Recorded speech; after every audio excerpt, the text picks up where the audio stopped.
தீய சக்திகளுடைய கூடாரமாக திராவிட முன்னேற்ற கழகம் மாறி இருக்கிறது. எல்லா மக்களுமே புதிய கல்விக் கொள்கை, தேசிய கல்விக் கொள்கை வேண்டுகிறாங்க. இன்னைக்கு திராவிட முன்னேற்ற கழக அரசை பொறுத்தவரை லஞ்சம் வாங்குவதை பெருமையாக ஒரு அரசு கருதுகிறது. பெருமையா 9 லட்சம் கோடி கடனை வாங்கி ஒரு பட்ஜெட் போட்டிருக்கும். இந்த அரசுக்கு வெக்கமா இல்லையாங்க? 2026 சட்டப்பேரவை தேர்தல் என்பது 3 விஷயத்தை காப்பாற்றுவதற்காக 2026 சட்டப்பேரவை தேர்தல். நாட்டை காப்பாற்ற வேண்டும், தமிழகத்தை காப்பாற்ற வேண்டும், உங்களுடைய வீட்டை காப்பாற்ற வேண்டும். இந்த 3க்கும் ஒரே ஒரு தேர்தல் 2026 சட்டப்பேரவை தேர்தல். ஏன்னா அதனாலதான் தீய சக்தி அப்படிங்கிற வார்த்தை இங்க போட்டிருக்கிறோம். தீய சக்திகளுடைய கூடாரமாக திராவிட முன்னேற்ற கழகம் மாறி இருக்கிறது. அந்த தீய சக்திகளை வேறறுக்க வேண்டிய நேரம் வந்து விட்டது. வீட்டுக்குள்ளே பிரச்சனை ஆரம்பித்து நாடு வரைக்கும் பிரச்சனை ஆரம்பிச்சிருக்கிறாங்க. வீட்டுக்குள்ள நிம்மதி இருக்கான்னு கேட்டா நிம்மதி கிடையாது. ஒரு பள்ளிக்கூடத்திற்கு, கல்லூரிக்கு செல்லக்கூடிய குழந்தைகள் பெற்றெடுக்கக்கூடிய பெற்றோர்களுக்கு தெரியும். நல்ல குழந்தைகளை கூட திராவிட முன்னேற்ற கழகத்தினுடைய ஆட்சியில சந்தேகப்படுறோம். நம்ம குழந்தை பைக்குள்ள கஞ்சா போட்டு இருக்குமா? நம்ம குழந்தையினுடைய நண்பர்கள் யார்? தமிழ்நாடு முழுவதுமே கஞ்சா புழக்கம் அதிகமாகி விட்டதாக சொல்றாங்களேன்னு நம்ம பெத்த பிள்ளையே சந்தேகப்படும் அளவுக்கு திராவிட முன்னேற்ற கழகத்தினுடைய ஆட்சி இந்த 4 ஆண்டு காலமாக இருக்கிறது. அருமை சொந்தங்களே, வீட்டுக்குள்ள பிரச்சனை. வீட்டுல பெண் குழந்தைகள் நம்ம கிட்ட இருந்தா பத்திரமாக வெளியே சென்று விட்டு பத்திரமாக வீட்டுக்கு வருவாங்களா? மனசுக்குள்ள ஒரு சின்ன பதபதைப்பு இருக்கு. நம்முடைய குழந்தை சும்மா இருந்தா நாமளே செல்போனை கூப்பிட்டு கேட்கிற, கண்ணு நல்லா இருக்கிறியா, எங்கம்மா இருக்கிற? அந்த பாப்பா கேட்குது, ஏன் பார்த்து அடிக்கடி போன் பண்ணிட்டு இருக்கிற, பஸ் ஸ்டாண்ட்ல தான் நின்று இருக்கிற, வீட்டுக்கு வந்துருவேன் சும்மா. அந்த அளவுக்கு நம்முடைய குழந்தைகளுடைய உயிரின் மீது நமக்கு ஒரு அச்சம் இருக்கிறது. வீட்டுக்குள்ள இருக்கக்கூடிய பிரச்சனை, தமிழ்நாட்டில் இருக்கக்கூடிய பிரச்சனை உங்களுக்கு தெரியும். எங்கே திரும்பினாலும் கூட லஞ்ச லாவண்யம், எங்கே திரும்பினாலும்.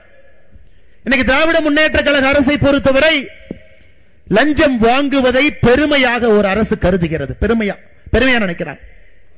லஞ்சம் வாங்கி ஒரு அமைச்சர் அன்னைக்கு ஜெயிலுக்கு போயிட்டு மறுபடியும் அமைச்சராக வந்தா காந்தியவாதியாக தன்னை நினைத்துக் கொள்கின்றார்கள். சாராய அமைச்சர் இருந்து ஜெயிலுக்கு போயிட்டு வந்தா ஒரு பட்டம் நினைச்சுக்கிறாங்க.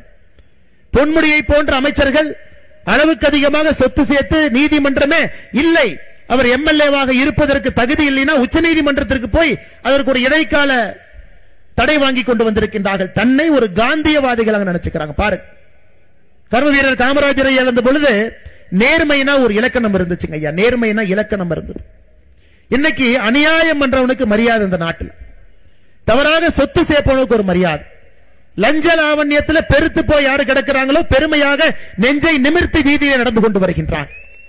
திராவிட முன்னேற்ற கழகத்தினுடைய யாரெல்லாம் மக்கள் பொறுப்பில் இருக்கக்கூடிய ஒருவரோடு ஒத்துப்பாரு.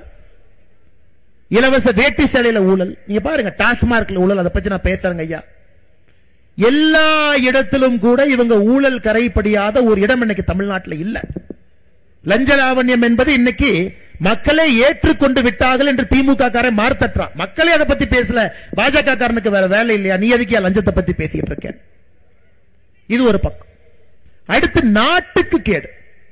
நாட்டை பொறுத்தவரை அருமை சொந்தங்களே, இன்னைக்கு இந்தியா முழுவதும் தமிழகத்தை உத்து பார்க்கிறாங்க. ஒரு பக்கம் பாரத பிரதமர் நரேந்திர மோடி அவர்கள் எங்க போனாலும், நேத்து மொரீஷியஸ்ல இருந்தாருங்க ஐயா.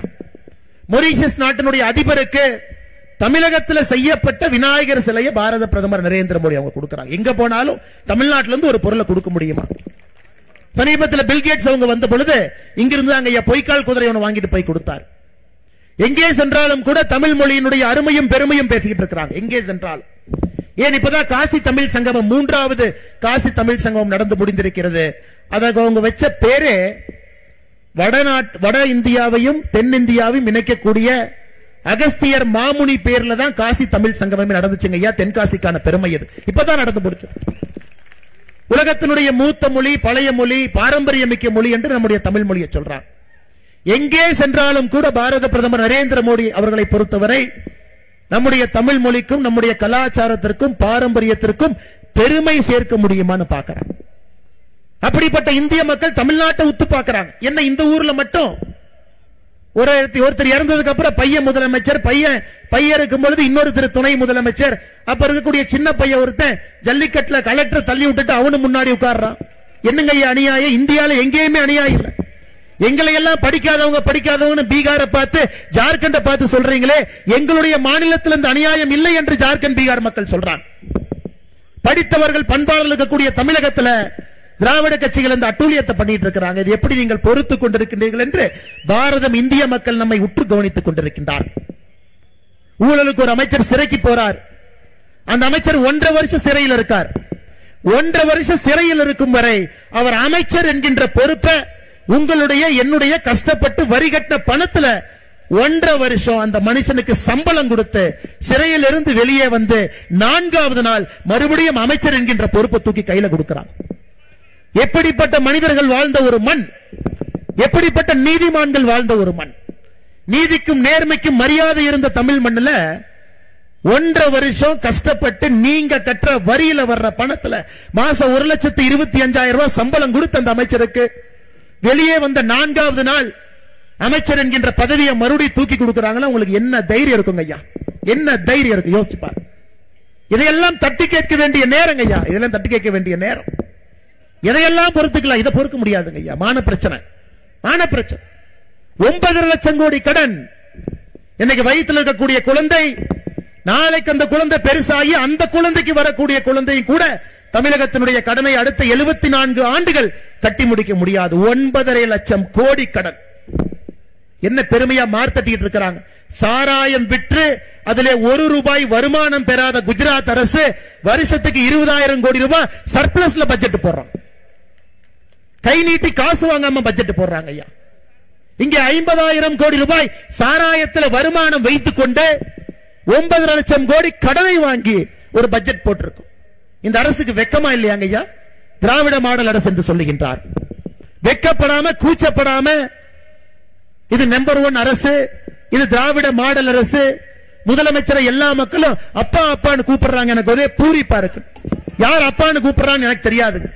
யார் அப்பான்னு கூப்பிட்டு நான் பார்க்கல. ஐயா யோசிச்சு பாருங்க. நான் இப்ப சொல்றது நல்லா யோசிச்சு பாருங்க ஐயா. ஆசிரியர்கள் கண்ணியம் மிக்கவங்க ஐயா. நம்ம எல்லாமே ஆசிரியர்கள் இல்லை என்றால் நம்ம யாருமே இங்க இருக்க முடியாதுங்க ஐயா. ஏதோ ஒரு இடத்துல ஒரு நல்ல ஆசிரியர் இருந்த காரணத்தினாலதான் நம்மளை அடிச்சு திருத்தி நம்ம எல்லாம் பக்குவப்படுத்தி இங்க உட்கார வச்சிருக்கிறாங்க. எனக்கு தமிழகத்தில் நான் சொல்றதை நல்லா கேட்டுக்க ஐயா. கடந்த 3 ஆண்டுகள்ல பாலியல் குற்றத்தில் சிக்கிய ஆசிரியர் பெருமக்களுடைய எண்ணிக்கை 238. கடந்த 3 ஆண்டுகள்ல பாலியல் குற்றத்தில் சிக்கிய ஆசிரியர் பெருமக்களுடைய எண்ணிக்கை 238. நான் திகார் ஜெயில் இருக்கிறாங்க, சென்னை சென்ட்ரல் ஜெயில் இருக்கக்கூடிய அக்யூஸ்ட பத்தி நான் பேசலீங்க ஐயா. அவங்கள பத்தி பேச. ஆசிரியர் பெருமக்கள் பாலியல் குற்றத்தில் ஈடுபட்டவங்க 238 பேர். இந்த அநியாயத்தை பார்த்திருக்கீங்களா ஐயா? தமிழகத்தினுடைய கல்வித்தரம் எங்க இருக்குன்னு எல்லாருக்கும் தெரியுங்க ஐயா. அதல பாதாளத்தில் இருக்கு, அதல பாதாளத்தில். ஏன்னா மோடி ஐயாவை பொறுத்தவரை கல்வி கற்றவர்கள் இந்தியாவை ஆளணும், தொழிற்சாலைகள் தொடங்கணும், வேலை வாய்ப்பை உருவாக்கணும். கல்வி கற்றவர்கள் இந்த நாட்டை முன்னேற்ற பாதையில் எடுத்து செல்ல வேண்டும். திராவிட முன்னேற்ற கழகத்தை பொறுத்தவரை கல்வி கற்காதவர்கள் போஸ்ட் ஓட்டணும், திமுகவினுடைய கொடியை பிடிக்கணும், காலையில கோந்து பசை எடுத்துட்டு போய் செவுத்தில் அவங்களுடைய இன்ப நிதி போஸ்டர் ஒட்டி அடுத்த வருங்கால முதலமைச்சர் வாழ்கன்னு சொல்றதுக்கு ஒரு கூட்டம் வேண்டும் என்பதற்காக தமிழகத்திலே கல்வி தரத்தை குறைத்து அடுத்த கட்ட ஆளுமைகளாக உருவாக வேண்டியவர்களை தடுமாற்ற பாதையில் அழைத்து சென்று கொண்டிருக்கின்றார். நீங்க யோசிச்சு பாருங்க ஐயா, யோசிச்சு பாருங்க. எப்படிப்பட்ட பூமி இது? ஐயாவளி பாதையில வந்திருக்கக்கூடிய எல்லாம் இவ்வளவு பேர் இருக்கிறோங்க ஐயா. எல்லோருமே ஐயா உண்டு, ஐயா உண்டு, ஐயா உண்டு பெருமையா சொல்றோங்க ஐயா. அகஸ்திய மாமுனி இந்த மண்ணுல ஃபுல்லா நடந்திருக்காருங்க ஐயா. பொதிகை மலையிலிருந்து முழுசா நடந்திருக்கார். இந்த மாநிலத்தில் 50,000 கோடி ரூபாய் வருமானம் சாராயம் மூலமாக 50,000 கோடி ரூபாய் வருமானம். அதை வச்சுதான் நம்ம பட்ஜெட் போடுறோம்னா எப்படிங்க ஏத்துக்க முடியும்? எப்படிங்க ஏத்துக்க முடியும்? அதனால அன்பு சொந்தங்களே, இந்த 2026 தேர்தல் என்பது சாதாரணமா நம்ம வாக்குச்சாவடிக்கு போயிட்டு ஓட்டு போட்டு வர போறது இல்லை. நீங்க ஓட்டு குத்துற இவிஎம் மிஷின் உடையணும். அந்த கோபத்தோடு உங்களுடைய வாக்கு இருக்கிறங்க. அந்த வெறியோடு ஓட்டு போடும். எந்த காரணத்திற்கும் கூட திராவிட முன்னேற்ற கழகத்தினுடைய அரசு விடுங்கய்யா. தமிழகத்திற்கு ஆகாத ஒரு கட்சினா திராவிட முன்னேற்ற கழகத்தினுடைய கட்சி ஆகாது. அந்த கட்சியில் இருக்கக்கூடிய நல்லவங்க இன்னைக்கு வெளியே வர ஆரம்பிச்சுட்டாங்க. அவங்களும் வெளியே வர ஆரம்பிச்சிட்டாங்க. நமக்கு இது வேண்டாம் பார். சமீபத்தில் தமிழ்நாடே பார்த்து தலைகுடியக்கூடிய நிகழ்வு தென்காசி மாவட்டத்தில் நடந்ததுங்க ஐயா. தென்காசி மாவட்டத்தில் தமிழ்நாடு மக்கள் எல்லாம் பார்த்து தலைகுனிக்கக்கூடிய நிகழ்வு. 2 இடத்துல கடையநல்லூர்ல சங்கரன் கோவில்ல இந்த 3 மொழி கொள்கைக்கு எதிராக பெயிண்ட் டப்பாவை தூக்கிட்டு போய் திமுக காரங்க அழிக்கிறேன்னு கிளம்பி போனான். கடையநல்லூர்ல திராவிட முன்னேற்ற கழகத்தினுடைய முன்னாள் மாவட்ட செயலாளர் அண்ணன் செல்லதுரை அவர் போயிட்டார். கையில பெயிண்ட் டப்பா எடுத்துட்டு போயிட்டாரு. கருப்பு மை இருக்குது, பிரஷ் இருக்குது, பாக்குறார். இதுல ஹிந்தி எதுன்னு சொல்லி கொடுக்கலையா நமக்கு? 3 மொழி இருக்கு. ஆங்கிலமும் படிக்க தெரியல, ஹிந்தியும் படிக்க தெரியல, எனக்கு தெரிஞ்ச தமிழும் படிக்க தெரிஞ்சிருக்காது. நம்ம தலைவர் 3வது மொழின்னு சொன்னாரு. 1 2 3 1 2 3 அடிடா 3வது அழிச்சார். அது பார்த்தா ஆங்கில மொழி. தமிழ்நாட்டில் எல்லாரும் பார்த்து என்னையாது நீ போய் இந்திய டப்பா எடுத்து பெயிண்ட் டப்பா வச்சு இந்தி அழிச்சா கூட ஏத்துக்கிறோம், அது கூட சண்டை போட்டுக்கலாம். உனக்கு இந்தி மொழி அழிக்கிறேன்னு தெரியாம போய் ஆங்கில மொழி அழித்து விட்டு ஒரு திராவிட முன்னேற்ற கட்சி கழகத்தினுடைய முன்னாள் மாவட்ட செயலாளர் சொல்லிட்டு திரியா உனக்கு வெக்கமா இல்லையான்னு. இன்னொருத்தர் மக்களால் ஓட்டு போட்டு இன்னைக்கு எம்எல்ஏவாக இருக்கக்கூடிய சங்கரன் கோவிலுடைய சட்டமன்ற உறுப்பினர் அண்ணன் ராஜா. இதுல அருமை என்னன்னா, அண்ணன் ராஜாக்கு இருக்கக்கூடிய 3 குழந்தைங்க, 3 குழந்தைங்களும் இன்னைக்கு எந்த பள்ளியில படிக்கிறாங்கன்னா ஹிந்தி சொல்லிக்கக்கூடிய பள்ளியில படிக்கிறாங்க. 3வது மொழி ஹிந்தி. ஏன்னா அந்த குழந்தை மேல நமக்கு வெறுப்பு இல்லைங்க ஐயா, அந்த குழந்தை அற்புதமா வரணும். குழந்தையினுடைய பேரை நான் சொல்லல, எந்த பள்ளியில படிக்கிறாங்க அந்த பள்ளியினுடைய பேரையும் சொல்ல. பள்ளி மேலே நம்ம கோவில்ல அந்த பள்ளி நடத்துறாங்க, குழந்தை நல்லா படிக்கிறாங்க, சூப்பர். ஆனா இவருடைய சொந்த குழந்தைகள் ஹிந்தி படிக்கிறாங்க, 3 மொழி சொல்லிக்கக்கூடிய பள்ளிக்கூடத்தில் படிக்கிறாங்க. இவர் பெயிண்ட் டப்பா எடுத்துட்டு போய் அலிடா அந்த ஹிந்தின்னு அழிக்கிறார். அண்ணன் சங்கரன் கோவில் எம்எல்ஏ ராஜா நல்லா நான் வச்சுக்கங்க. 1987 இதே மாதிரி டிராமா பண்ணித்தான் ஒரு எம்எல்ஏக்கு பதவி போச்சு. நீங்கள் எடுத்த அரசியல் பிரமாண சட்டத்திற்கு எதிராக வேலை செஞ்சீங்கன்னு பதவி போச்சு. நீங்களும் விரைவில் பதவி போகும். எந்த எலெக்ஷன்ல நிக்க மாட்டீங்க, அதை நீங்க பார்க்கத்தான் போறீங்க. இன்னைக்கு ரயில்வே காரங்க எவ்வளவு புத்திசாலினா, முதல்ல ரயில்வே காரங்க இந்த மாதிரி ஹிந்தி அளிக்கிறப்ப நம்ம ரயில்வே அத்தாரிட்டிஸ் என்ன பண்றதுன்னு தெரியாது, போய் எஃப்ஐஆர் கொடுப்பாங்க. அடையாளம் தெரியாத நபர்கள் 10 பேர் வந்து போர்டு அழிச்சாங்கன்னு சொல்லிட்டு கொடுப்பாங்க. எந்த கேஸ்ல எவனுமே மாட்ட மாட்டான். அதனால இந்த திமுக காரன் அடிக்கடி பெயிண்ட் டப்பாவை கூட்டிட்டு போய் ஏதாச்சும் இடத்துல அழிப்பான், ஏன்னா யாருன்னு பேர் தெரியாது. இந்த முறை ரயில்வே காரங்க எவ்வளவு உஷாருன்னா, அக்யூஸ் நம்பர் 1 ராஜா, அக்யூஸ் நம்பர் 2 இவன், அக்யூஸ் நம்பர் 3 கொடுத்தனே துண்டா காணான் துணியை காணான்னு ஒரே ஒரு நாள் அழிச்சவங்க 2வது நாள் எல்லாம் எஸ்கேப். ஏன்னா இதெல்லாம் கன்விக்ஷன் ஆனா எலெக்ஷன் நிக்க முடியாது. இன்னைக்கு ரயில்வே காரன் எவ்வளவு உஷாருன்னா, அவன் பக்காவா போய் ஒரு பேரை எழுதுறான், இவன் தாங்க அழிச்சவனை பிடிச்சி உள்ள போடுங்க. அதனால திமுக இந்த இந்தி அழிப்புங்கிறது ஒரே ஒரு நாள் நாடகத்தை பண்ணிட்டு எஃப்ஐஆர்ல அவன் பேர் வருதுன்னு தெரிஞ்சோடனே துண்டக்கானன் துணிக்கானன் ஓடிட்டான். ஏன்னா திமுக காரனுடைய சேப்பு என்னன்னா, அவன் தீ குளிக்க மாட்டான், தொண்டனை கொண்டு வந்து தீக்குளின்னு அவன் மேல பெட்ரோல் ஊத்தி குளிக்க வச்சுட்டு அதை வைத்து குளிர் காஞ்சு 65 வருஷம் ஆட்சியில் இருப்பான்.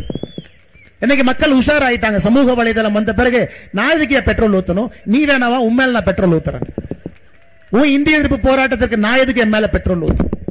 சோ தமிழகத்தில் மொத்தமாக சொல்ல வேண்டும் என்றால் நம்முடைய அன்பு சொந்தங்கள் தெளிவாக இருக்கின்றார். ஏயா பள்ளி கல்வித்துறை அமைச்சராக நீங்க இருக்கிறீங்க, உங்க பையன் பிரெஞ்சு மொழி படிக்கிறான், உங்க பையன் பிரெஞ்சு மொழி படிக்கிறான். முதலமைச்சர் ஐயா மு.க. ஸ்டாலின் அவருடைய மகள் செந்தாமரை அவர்கள் சன்சைன் மெட்ரிகுலேஷன் பள்ளி நடத்துறாங்க. எல்லா எம்பி எம்எல்ஏ அமைச்சர்கள் எல்லாம் 3 மொழி சொல்லிக் கொடுக்கக்கூடிய பள்ளிக்கூடத்தில் படிக்கிறாங்க. இவங்க எல்லாம் அந்த 56 லட்சம் குழந்தைகள் உள்ள இருக்கக்கூடியவங்க. 56 லட்சம் குழந்தைங்க இன்னைக்கு தமிழ்நாட்டில் தனியார் பள்ளியில படிக்கிறாங்க. 52 லட்சம் குழந்தைகள் ஏழை எளியோர் நடுத்தர குடும்பம், அவங்களுடைய குழந்தைங்க அரசு பள்ளியில படிக்கிறாங்க.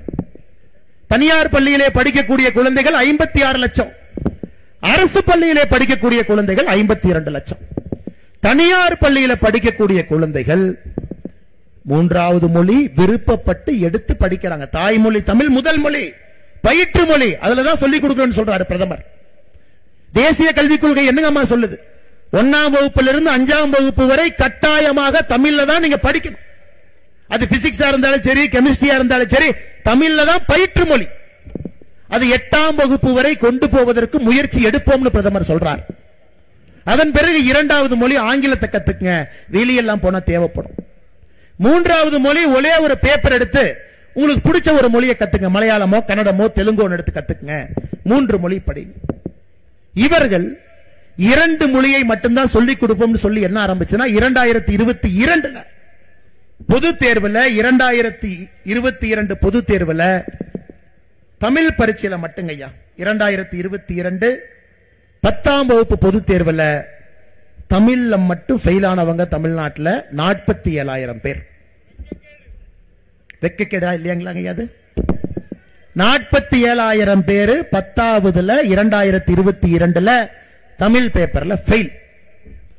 2023 12ஆம் வகுப்பு தேர்வு எழுதுறதுக்கு 50,000 மாணவர்கள் தேர்வு கூடத்துக்கே போகல. 2023 12ஆம் வகுப்புல 50,000 மாணவ செல்வங்கள் ஒரு பேப்பர் எழுதல. இதுதான் தமிழகத்தினுடைய பள்ளி கல்வியினுடைய நிலைமைங்கய்யா. இதாங்கய்யா நிலைமை. இதான் நிலைமை. இவர்களை பொறுத்தவரை அரசு பள்ளியில திட்டமிட்டு அவர்களுக்கு 3வது மொழி கிடையாது. ஆனா தனியார் பள்ளியில சொல்லிக் கொடுத்துக்கலாம், சிபிஎஸ்இ சொல்லிக் கொடுத்துக்கலாம், மெட்ரிகுலேஷன்ல சொல்லிக் கொடுத்துக்கலாம்.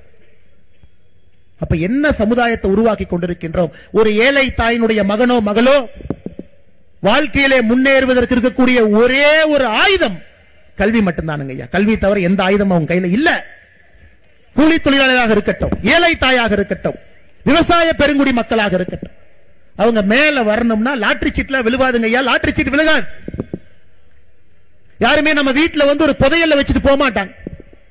ஒரு பெரிய பையில பணம் இருக்காதுங்க ஐயா. அந்த குழந்தை படித்து கல்வியின் மூலமாக மட்டும்தான் வறுமை என்கின்ற பிணையை உடைத்து மேல வர முடியும். கல்வி நல்லா கொடுக்கணுங்களா?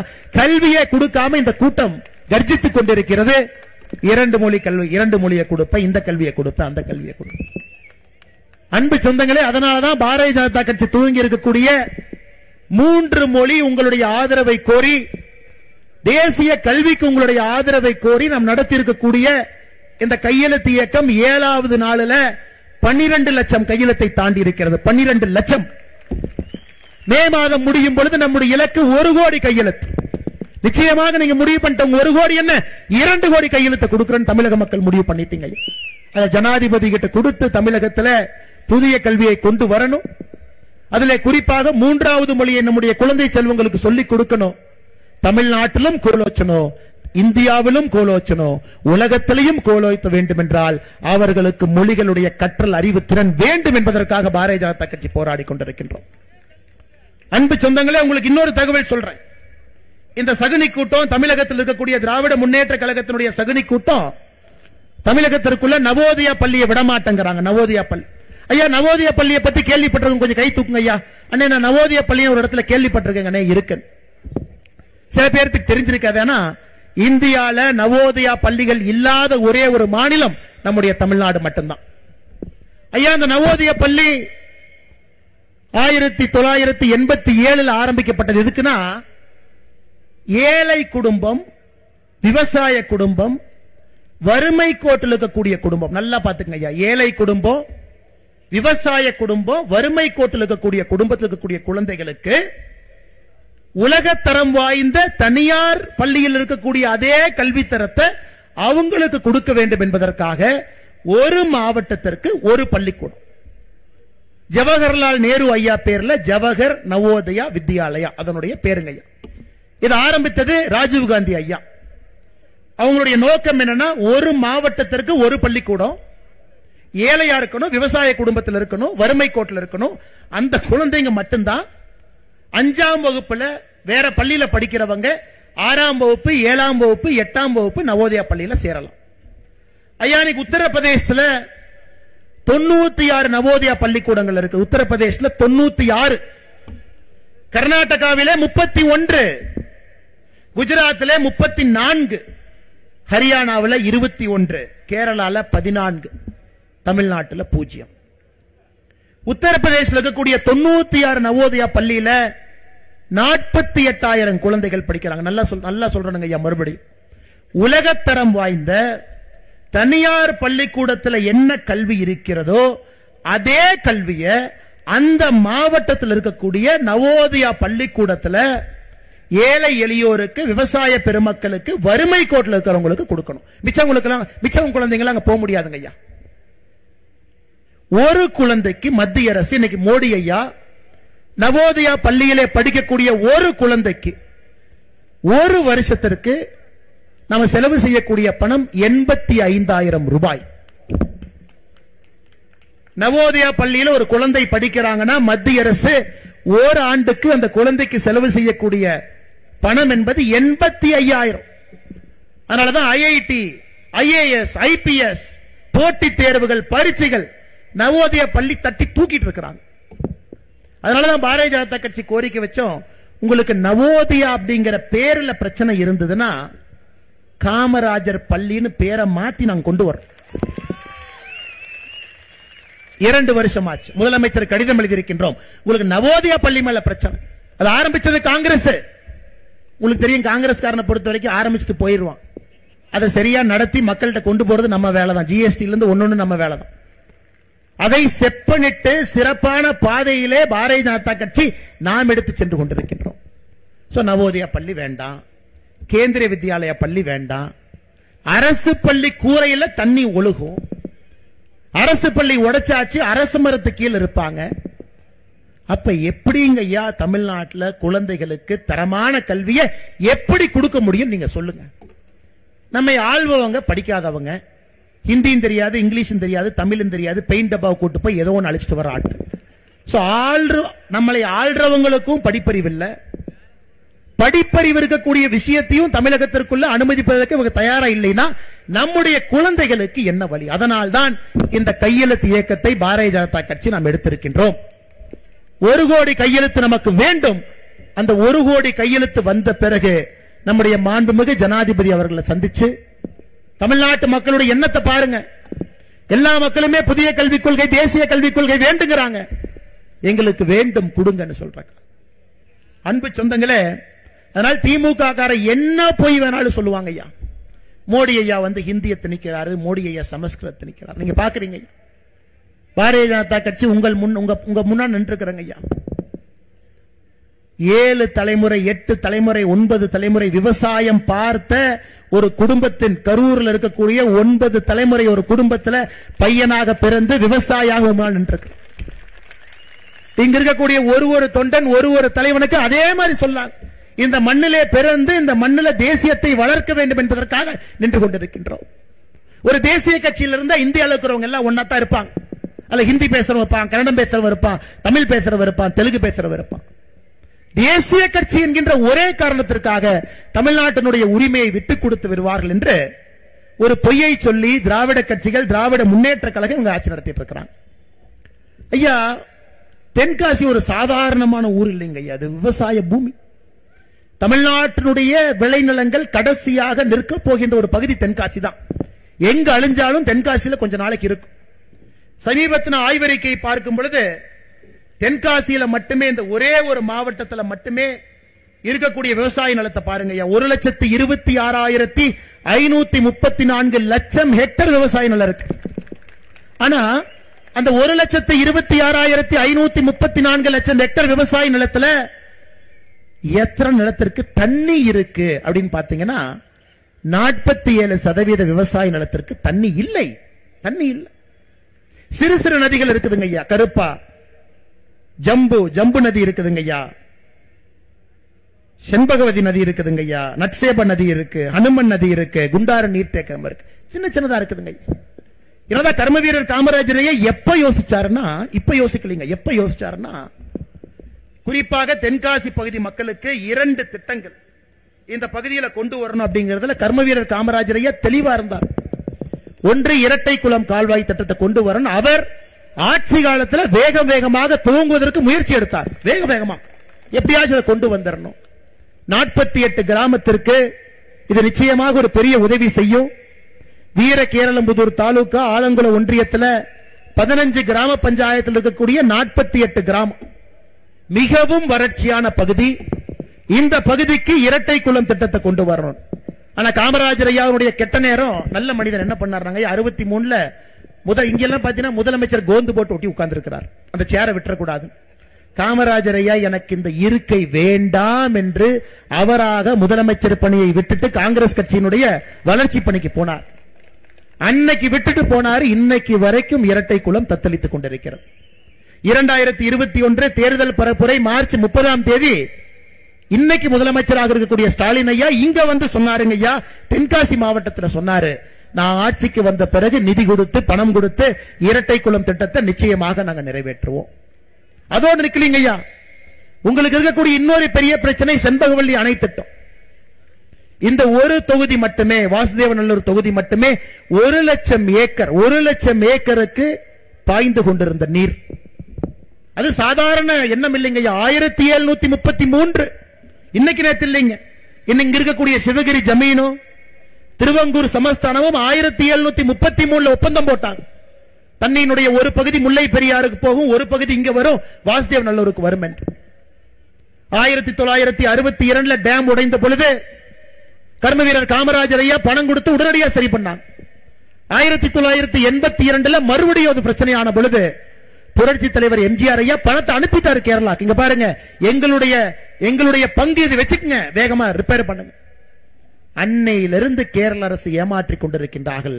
அது பெரியார் வனப்பகுதியில் இருக்கு, உள்ள போக முடியாது, புலி சாப்பிட்டு கரடி சாப்பிட்டு.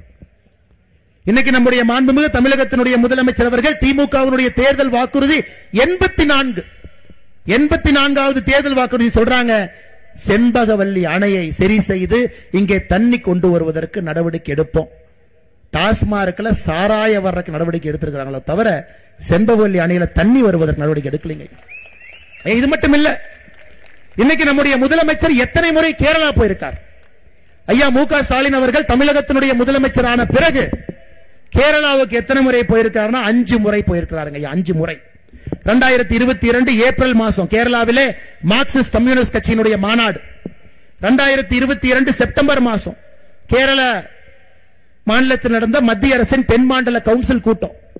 2022 அக்டோபர் மாசம் இந்திய கம்யூனிஸ்ட் கட்சியினுடைய மாநாடு. 2023 ஏப்ரல் மாசம் வைக்கம் போராட்ட நூற்றாண்டு விழா. 2024 டிசம்பர் மாசம் வைக்கம் போராட்ட நூற்றாண்டினுடைய நிறைவு விழா. 5 முறை போன முதலமைச்சர் வாயை திறந்து செண்பகவல்லி அணைன்னு கூட சொல்லுங்க.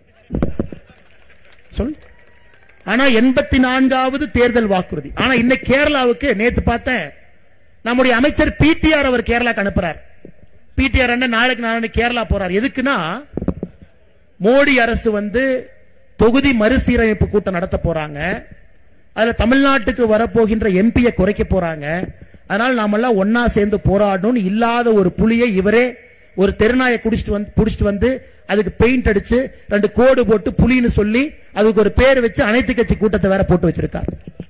அதற்கு இந்த கேரள அரசு கிட்ட பேச்சுவார்த்தை நடத்துவதற்காக பிடிஆர் அனுப்புறாங்க. இவ்வளவு போறீங்களே, செண்பகவல்லி அணையை பத்தி தம்பி பேசிட்டு வாப்பான்னு வாயை திறந்து வாயில் என கொழுக்கட்டையா முதலமைச்சர் அவர்களே. 5 முறை கேரளாவுக்கு போயிருக்கிறீங்க. வாசுதேவநல்லூர் சட்டமன்ற தொகுதி பயன்பெறும், தென்காசி பயன்பெறும்.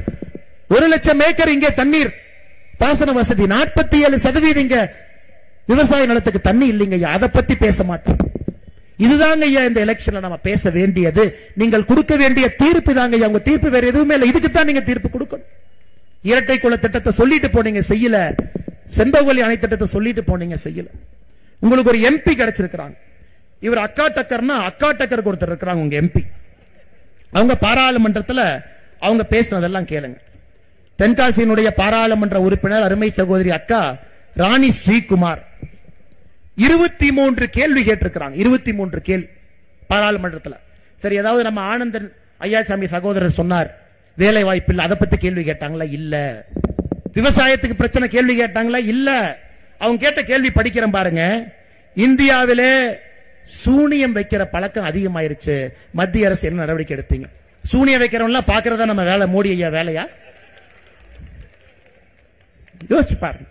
இந்தியாவிலே சூனியம் வைக்கின்ற பழக்கம் அதிகமாகிவிட்டது, மத்திய அரசு என்ன நடவடிக்கை எடுத்தீங்க? இவங்க அதை விட இன்னொன்னு, திமுக காரங்கிட்ட ஒரு கேள்வி கேட்டா அவர் பதில் சொல்லுவா, நமக்கு அன்னைக்கு புரியாதுங்க, 1 மாசம் கழிச்சு தான் புரியும். இவங்க பார்லிமெண்ட்ல கேள்வி கேட்கிறாங்க, செண்பகவல்லி அணையை சரி செய்வதற்கு மத்திய அரசு நடவடிக்கை எடுக்கணுமா? பாருங்க, டேமுக்கும் மத்திய அரசுக்கும் எந்த சம்பந்தமும் இல்லை. இது போன்ற கேள்விகள். நேத்து 10 நிமிஷம் பேசினாங்க. மணிப்பூர்ல ஏதோ பிரச்சனை பேசினாங்க. அக்கா, தென்காசியில் எவ்வளவு பிரச்சனை இருக்கு, அதை பத்தி கொஞ்சம் பேசுக்கா. வேலை வாய்ப்பு சகோதரர் சொல்றாரு 1.5 லட்சம் பேர் பதிவு பண்ணிருக்கிறாங்க, வேலை வாய்ப்பு இல்லை, அதை பத்தி பேசுங்க. விவசாயம் பொய்த்து போய் கொண்டிருக்கிறது, அதை பத்தி பேசுங்க. இளைஞர்கள் எல்லாம் தமிழ்நாடு முழுவதும், இந்தியா முழுவதும், உலகம் முழுவதும் வேலைக்கு போறாங்க. தென்காசி மண்ணில் இருக்கக்கூடிய அற்புதமான ஆற்றல் மிகுந்த இளைஞர்கள். அதை பத்தி பேசுங்க. 10 நிமிஷம் மணிப்பூரை பத்தி பேசிட்டு இருக்கிறான். கிடைச்ச எம்பி இப்படி, கிடைச்ச எம்எல்ஏ தற்கூரி, பெயிண்ட் அடினா மாத்தி ஏதோ பெயிண்ட் அடிச்சுட்டு வர்றான். முதலமைச்சர் அவர்கள் தென்காசிக்கு தேர்தல் பரப்புரைக்கு வந்தாரு, ஒரு தனியார் நிகழ்ச்சிக்கு வந்தாரு. அதை தாண்டி ஒரே ஒரு முறை மட்டும் தென்காசி பக்கம் எட்டி பார்த்துட்டு போனார். 8/12/2022 அந்த பொதிகை ட்ரெயின்ல அவரே ஒரு தண்ணி பெட்டியை போட்டுக்கிட்டாரு. ஸ்பெஷல் ட்ரெயின் ஆமா, இவருக்கு ஸ்பெஷல் கம்பார்ட்மெண்ட் ஆமா. யாரோ கை கொடுத்தாங்க, உடனே சானிடைசர் எடுத்து கைக்கு போட்டாரு, கிளவ் போட்டாரு, பேண்ட் பாக்கெட்ல விட்டாரு, பாட்ஷா படத்துல வந்த மாதிரி எல்லாத்தையும் பார்த்தாரு, கிளம்பினார். அண்ணே தென்காசி பக்கம் வந்தீங்க, நீங்க மறந்திருப்பீங்கன்னா உங்களுக்கு செலக்டிவ் அமினிஷியா இருக்குது. 2021 தேர்தல் அப்ப எத்தனை வாக்குறுதி அள்ளி வீசிட்டு போயிட்டாங்க. தென்காசி மக்களுக்கு வாக்குறுதியை பாருங்க. சங்கரன் கோவில்ல ஜவுளி பூங்கா ஒண்ணு இல்லைங்கய்யா, ஒரு செங்கல் இல்ல.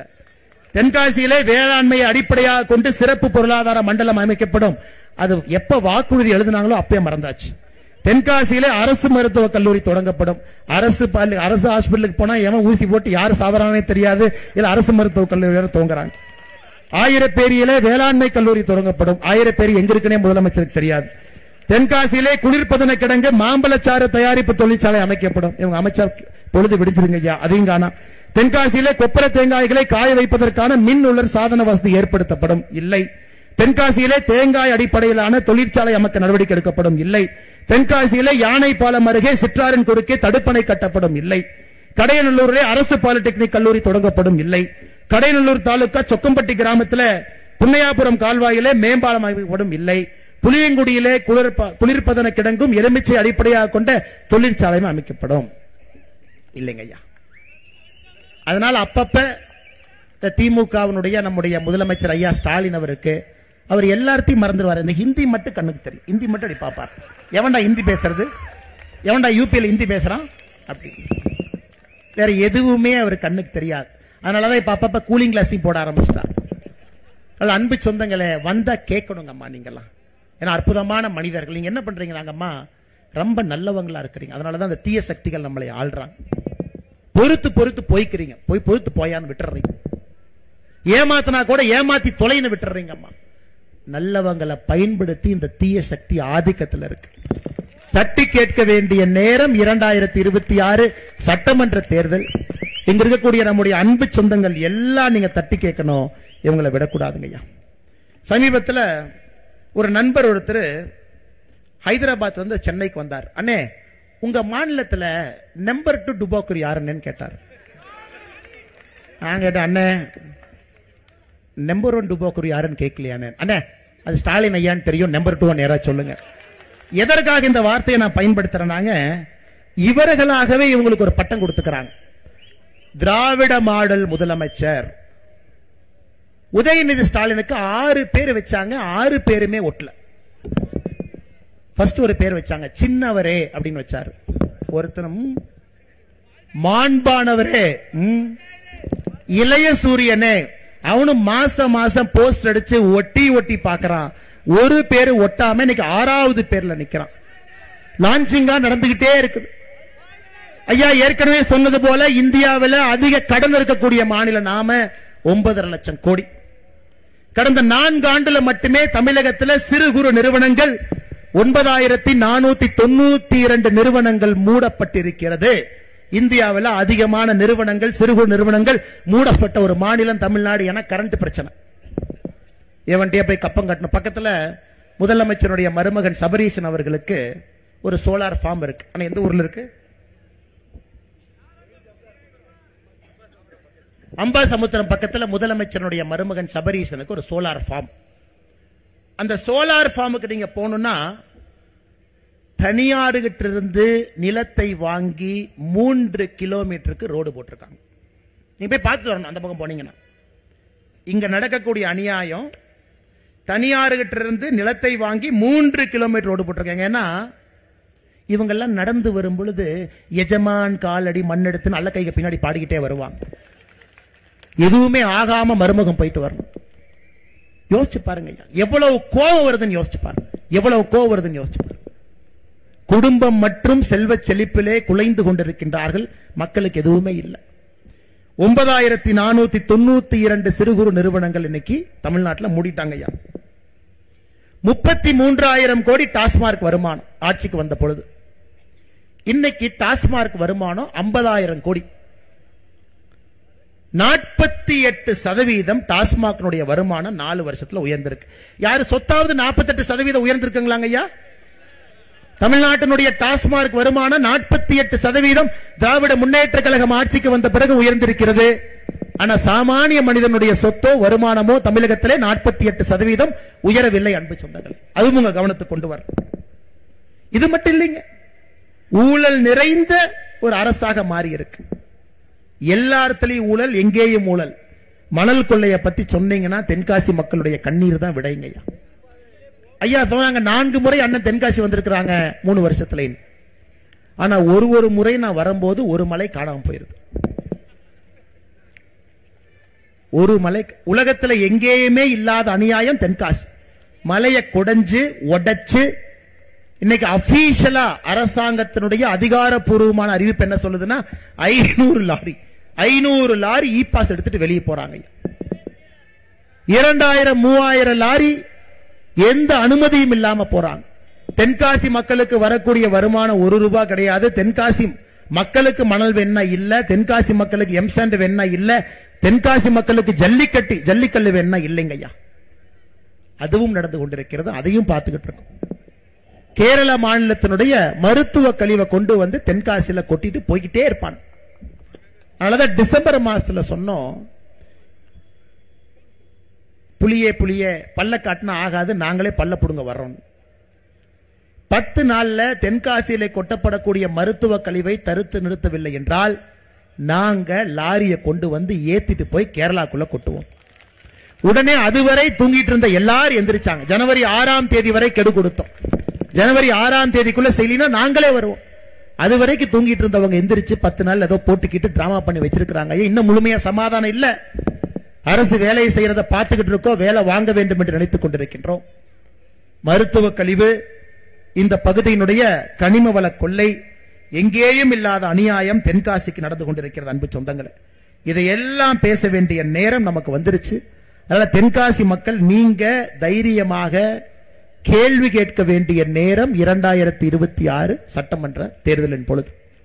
ஏன்னா நமக்கு இருக்கக்கூடிய ஒரே ஒரு ஆயுதம் ஐயா வாக்குச்சீட்டு. நம்ம போடக்கூடிய ஒரே ஒரு ஓட்டு. பாரதிய ஜனதா கட்சி எல்லா இடத்துலயும் உங்கள்கிட்ட பேசிட்டு இருக்கிறோங்க ஐயா, நேரம் வந்து விட்டது, நேரம் வந்து விட்டது, நேரம் வந்து விட்டது. 2026 மற்றும் ஒரு முறை திராவிட முன்னேற்ற கழகம் ஆட்சிக்கு வந்தாங்கன்னா நம்மள ஊரை விட்டு பெட்டி கட்டிட்டு போயிட வேண்டியதானுங்க ஐயா. அந்த அளவுக்கு மோசமான ஒரு ஆட்சியை மறுபடியும் நாம் விடக்கூடாது. தடுத்து நிறுத்த வேண்டிய கடமை இங்க இருக்கக்கூடிய ஒரு அன்பு சொந்தங்களுக்கும் இருக்கு. நிச்சயமாக நீங்கள் அதை செய்ய வேண்டும் என்று அன்போடு இந்த நேரத்தில் கேட்டுக்கொள்கின்றேன். அன்பு சொந்தங்களே, நான் இதோடு நிக்க போறது இல்லைங்க ஐயா. இன்னைக்கு இவ்வளவு பெரிய பிரம்மாண்டமான பொதுக்கூட்டத்தில் நாம் பங்கேற்றுக் கொண்டிருக்கின்றோம். நீங்க பாருங்க, வருண பகவான் மலையை கொடுக்கலனா காரணத்துக்காக கொடுக்கல, ஒரு அறிகுறி. ஐயா ஆரஞ்சு அலட்டுங்க ஐயா, ஆரஞ்சு அலட்டு. ஆனா மாவட்ட தலைவர் விடாப்பிடியாக இல்ல. மழையா இருந்தாலும் மக்கள் உட்காருவாங்க, மழையா இருந்தாலும் நம்ம மலையில பேச போறோம். ஏன்னா மக்கள் முடிவு செய்து விட்டார்கள், மாற்றம் தென்காசியிலிருந்து ஆரம்பிக்கணும், இந்த இளைஞர்களுக்கு வேலை வாய்ப்பு வேண்டும் என்று மக்கள் முடிவு செய்து விட்டார்கள் என்று சொன்னார். சகோதரர் ஆனந்தன் ஐயாசாமியை பத்தி கடைசியா பேசுறேன்னு நான் சொன்னங்க ஐயா. ஐயா நான் அமெரிக்கா சென்றிருந்த பொழுது ஆனந்தன் ஐயாசாமி அவர்களை சியாட்டில் பார்த்தங்க ஐயா, ஒரு நகரத்தில் பார்த்து. அங்க இன்டெல்ல இன்ஜினியரா வேலை பார்த்துட்டு இருந்தார். என்கிட்ட சொன்னார், அண்ணன் நான் சொந்த ஊருக்கு வரணும், எனக்கு அரசியல்ல சேர்ந்து வேலை செய்யணுங்க அண்ணன். நான் சொன்ன, தம்பி படிச்சவங்களுக்கு அரசியல் குப்பை தொட்டி மாதிரி ஆயிப்போச்சு, நான் தான் வந்து மாட்டிக்கிட்டு படாத பாடு படுறேன். நீங்க கொஞ்சம் யோசிச்சுக்கிட்டு, நல்லா யோசிச்சுட்டு வேலையை மட்டும் தயவு செஞ்சு விட்டுறாதீங்க, நல்லா யோசிச்சுட்டு எனக்கு போன் பண்ணுங்கன்னு சொல்லிட்டு அங்கிருந்து பிளைட்டை பிடிச்சி வந்தேன். நான் பிளைட்டை பிடிச்சி கமலாலயம் போய் ரூமுக்கு போறதுக்கு முன்னாடி இவரு வந்து நின்று இருக்காரு, அண்ணே வேலையை விட்டுட்டேன் அப்படின்னு. இதனடா வம்பா போச்சேன், இன்டெல் அவ்வளவு சம்பளம் வாங்கிட்டு இருந்தீங்க, இன்ஜினியரா இருந்தீங்க, டைரக்டர் ஆஃப் இன்ஜினியர், இதெல்லாம் சரியா வருமான்?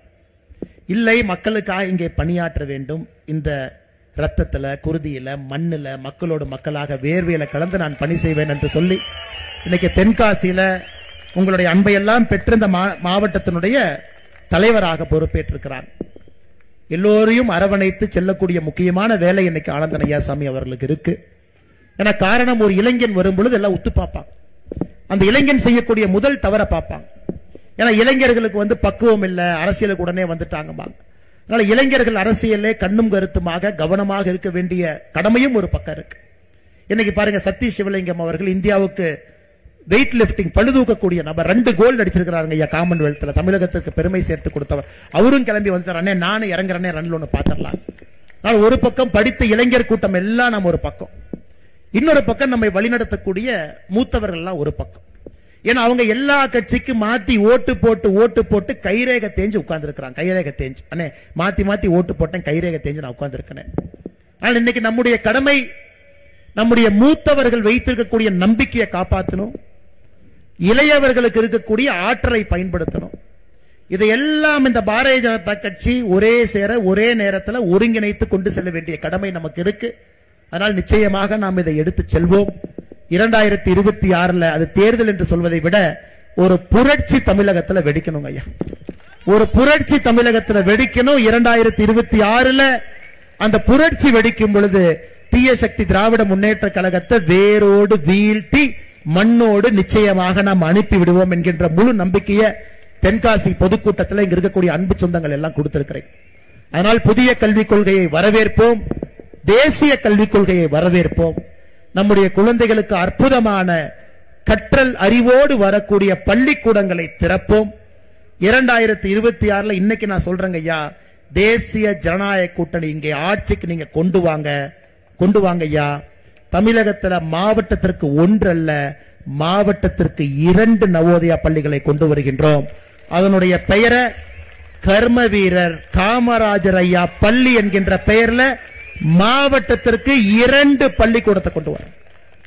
2 பள்ளிக்கூடம் கர்ம வீரர் காமராஜர் ஐயாவுடைய பெயர்ல இந்த பள்ளிக்கூடம் 2 பள்ளிக்கூடம் ஐயா. அதற்கு நீங்க துருப்புச்சீட்டு வாக்குச்சீட்டு போடணுங்க ஐயா. வாக்குச்சீட்டு போட்டுரும். புதிய கல்வியை கொண்டு வர்றாங்க ஐயா. யாரு மேலையும் மொழி திணிப்பு கிடையாதுங்க ஐயா. மொழி திணிப்பு கிடையாது. ஆர்வப்பட்டு சந்தோஷப்பட்டு என்ன மொழி கத்துக்கணுமோ ஆனா தாய்மொழியில தான் படிக்கணும், தமிழ் மொழியில தான் படிக்கணுங்க ஐயா. 2வது மொழி 3வது மொழி ஒரு பேப்பர் அதையும் படிச்சுக்கலாங்க ஐயா. கூட அதையும் செய்வோம். ஊழல் லஞ்சம் இல்லாத ஒரு ஆட்சியை தமிழகத்திற்கு நீண்ட நாட்கள் கழித்து ஒரு ஆட்சியை காண்பிப்போம். விவசாயத்திற்கு முன்னுரிமை கொடுக்கக்கூடிய ஆட்சியை 2026 தேசிய ஜனநாயக கூட்டணியை கொண்டு வருவோம். நம்ம செலவு செய்யற காசு எல்லாமே நீர் மேலாண்மைக்கு அடிப்படையில் நிறைய காசு செலவு பண்ணலாங்க. ஏரிய தூர்வாருவோம். நின்று கொண்டிருக்கக்கூடிய எல்லா திட்டத்தையும் தூசி தட்டி எடுத்து கொண்டு வருவோம். விவசாயத்தை மறுபடியும் பெருக்குவோம் ஐயா. கிராமப்புறத்தை நோக்கி வருவோம். கிராமப்புறத்தில் நல்ல வசதிகளை கொண்டு வரலாங்க ஐயா. ஏழை என்கின்ற ஜாதி இருக்கக்கூடாது என்பதற்காக இன்னைக்கு மோடி ஐயா இதை நம்முடைய பெண்கள் நல்லா கேட்டுக்கொடுங்க அம்மா. இந்த திமுக காரன் இந்த 1000 ரூபாய் தூக்கிட்டு வந்துடுறான். அண்ணே நாங்கெல்லாம் 1000 ரூபாய் கொடுக்குறோம், எப்படி எங்களுக்கு ஓட்டு போடாம போயிருவாங்க.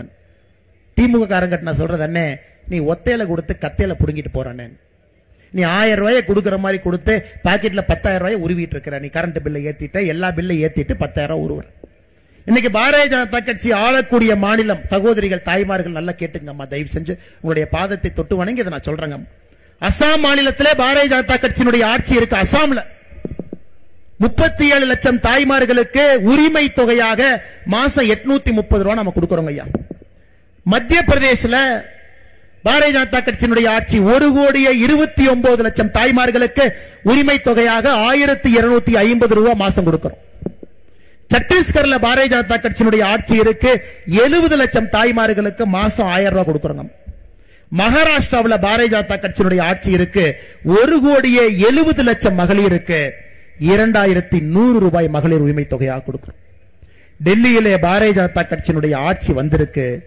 மாதத்திற்கு 2,500 ரூபாய் நேற்று முன்தினத்திலிருந்து கொடுக்கிறோம். எங்களை பொறுத்தவரை ஏழை என்கின்ற ஜாதி தமிழகத்தில் இருக்கக்கூடாது என்கின்ற சபதத்தை நாங்கள் எடுத்திருக்கின்றோம். அது பெண்கள் மூலமாக தாய்மார்கள் மூலமாக மட்டும்தான் நடக்கும் என்று நம்புகின்றோம். தேசிய ஜனநாயக கூட்டணி பாரதிய ஜனதா கட்சி இங்கே ஆட்சிக்கு வரும் பொழுது 2,500 தாண்டி சகோதரிகளுக்கு உரிமை தொகை இங்கே நாங்கள் கொடுப்போம். அதை செய்து காட்டுவோம். இது திமுக காரங்களுக்கு நாங்க வரக்கூடிய நேரடி சவால். அண்ணே 2,500 கொடுத்தா கஜானா தாங்காதுனே, 1000 ரூபாய் கொடுத்தே எங்களால முடியலண்ணே. தம்பி நீ 1000 ரூபாய் கொடுக்கிற, நீ 80,000 ரூபாய் கொள்ளையடிக்கிற பட்ஜெட்ல இருந்து. நாங்க கொள்ளையடிக்க மாட்டோம். அந்த 80,000 40,000 சகோதரிகளுக்கு கொடுத்தோம். எங்களை பொறுத்தவரை 2500 ரூபாய்க்கு மேல கொடுத்தும் நன்றாக பட்ஜெட் போட முடியும், கல்விக்கு நிதி ஒதுக்க முடியும், உள்கட்டமைப்புக்கு நிதி கொடுக்க முடியும்.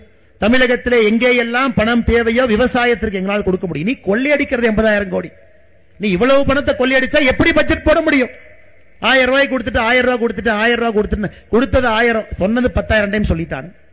அது அன்பு சொந்தங்களே, பாரதிய ஜனதா கட்சி இன்னைக்கு 5 மாநிலத்தில் உரிமை தொகையை கொடுத்துக் கொண்டிருக்கின்றோம். இதை நான் சொல்லிங்க, மோடி ஐயாவுடைய கேரண்டி, பாரத பிரதமர் நரேந்திர மோடி ஐயாவுடைய கேரண்டி, தமிழகத்திலும் பாரதிய ஜனதா கட்சி டெல்லியில் எவ்வளவு கொடுக்கிறோமோ அதை தாண்டி இங்கே சகோதரிகளுக்கு உரிமை தொகையை பாரதிய ஜனதா கட்சி கொடுக்கும். அதனால எந்த விதத்தில் நீங்க பார்த்தாலும் உங்களுக்கு தேவையான தகுதி பெற்ற ஒரு கட்சி பாரதிய ஜனதா கட்சி மட்டும்தாங்க. எந்த விதத்திலும் சட்டம் ஒழுங்கு காப்பாற்றி கொடுக்கிறோங்க. அம்மா கல்வி அற்புதமா கொடுக்கும், தனி மனிதனுக்கு கொடுக்கக்கூடிய மரியாதை அற்புதமா கொடுக்கும், தமிழ் மொழிக்கு செய்ய வேண்டிய கடமை, தமிழ் மொழியை உரிமையாக எடுத்து உலக லெவலுக்கு கொண்டு போறது பாரதிய ஜனதா கட்சியா மட்டும்தாங்க முடியும். தலை குனிந்திருக்கக்கூடிய தமிழகத்தை மறுபடியும் தலை நிமிர்ந்து இந்தியாவுடைய முதன்மை மாநிலமாக மாற்றக்கூடிய தகுதி பாரதிய ஜனதா கட்சி. கிராமப்புற மறுமலர்ச்சி பாரதிய ஜனதா கட்சி, தேசிய ஜனநாயக கூட்டணி மட்டும்தான். விவசாய பெருமக்களுக்கு மறுபடியும் உங்க குழந்தைங்க விவசாயம் பண்ணலாம் அப்படிங்கிற நம்பிக்கை கொடுக்கக்கூடிய ஒரே ஒரு கட்சி பாரதிய ஜனதா கட்சி, தேசிய ஜனநாயக கூட்டணி மட்டும்தான். பெண்களுக்கு பாதுகாப்பு பாரதிய ஜனதா கட்சி. அரசு பள்ளியிலே அற்புதமான திட்டம், நேர்மையான ஒரு ஆட்சியை கொடுத்து ஒப்பற்ற ஒரு கல்வியை அரசு பள்ளியில கொடுக்க முடியுமா, அதுவும் பாரதிய ஜனதா கட்சி.